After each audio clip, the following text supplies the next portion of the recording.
আসসালামু আলাইকুম সবাইকে। আজকে একটা ইলিশ মাছ দিয়ে কাঁচা কলা রান্না শেয়ার করতেছি। এই তো তেল দিয়ে দিচ্ছি, সরিষার তেল দিয়ে আমি রান্না করি সব সময়। এই তো পেঁয়াজ বাটা দিয়ে দিচ্ছি। ইলিশ মাছের আসলে ইলিশ মাছ দিয়ে কোনো তরকারি রান্না করলে শুধু পেঁয়াজ বাটাই দিয়ে আমি দেই, কারণ এতে ইলিশ মাছের ফ্লেভারটা নষ্ট হয় না। এই তো হলুদের গুঁড়া, মরিচের গুঁড়া, লবণ দিয়ে দিলাম।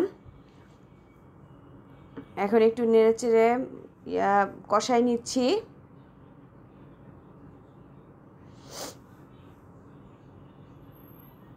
এই তো একটু পানি দিয়ে আর একটু ভালোভাবে কষাই নিই। তারপরে ইলিশ মাছ দিয়ে দিলাম। ইলিশ মাছটাকে সুন্দর করে মশলা দিয়ে ভালো করে কষিয়ে নিতে হবে। কষিয়ে নেওয়ার পরে এই তো ভালোভাবে কষাচ্ছি।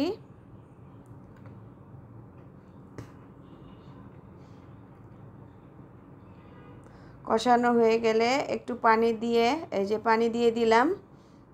পানি ফুটে আসলে কাঁচা কলা দিয়ে দিচ্ছি।